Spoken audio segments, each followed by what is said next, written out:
Shalom Bapak Ibu Saudara, kembali lagi di GKM Menyapa. Bapak Ibu Saudara, ada seorang ibu yang sedih karena kehilangan anaknya.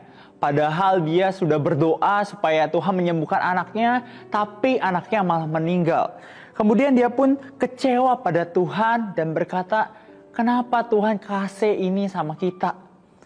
Bapak Ibu Saudara, kita sudah mendengar bahwa Tuhan itu berkuasa, Tuhan itu baik.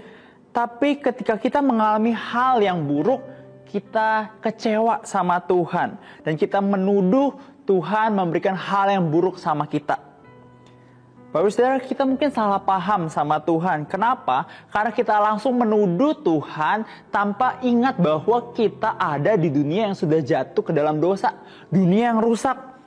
Dunia yang sakit, kematian, bencana, penderitaan pasti terjadi. Pasti kita alami mau kita Kristen atau bukan. Tuhan gak kasih hal buruk sama kita karena dia adalah Tuhan yang baik. Tapi dia mengizinkan hal buruk itu terjadi buat kita. Dan pertanyaannya, kenapa? Saya tidak tahu. Alkitab juga tidak kasih satu alasan yang ultimat. Tuhan, kenapa izinin hal itu terjadi sama kita? Tapi kadang alasannya adalah supaya kuasa Tuhan dinyatakan dalam hal buruk yang kita alami. Supaya kita dapat bergantung sama Tuhan. Supaya Tuhan bisa mengubah hal buruk itu yang terjadi dalam hidup kita menjadi berkat bagi banyak orang. Atau supaya itu menjadi hal kita dapat kembali pada Tuhan. Itu menjadi megafon Tuhan untuk memanggil kita kembali. Bapak Saudara, walau kita tidak mengerti alasannya, tapi kita mengenal siapa Tuhan kita.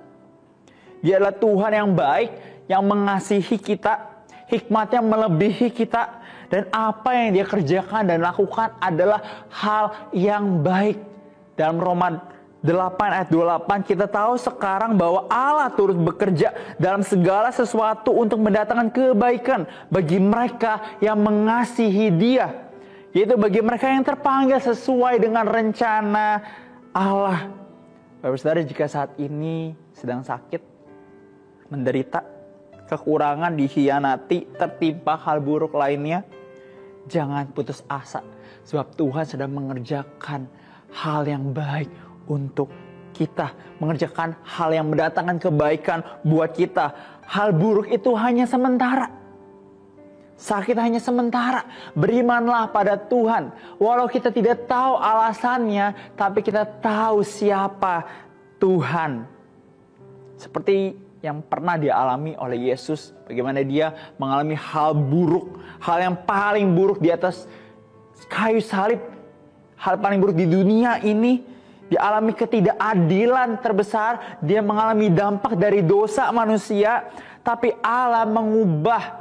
Allah menjadikan kebaikan bagi banyak orang. Allah ubah itu untuk menjadi kebaikan terbesar buat kita. Karena salib Kristus kita dapat merasakan kasih dan kebaikan Allah terbesar. Bahkan kita bisa hidup selamanya di surga nanti.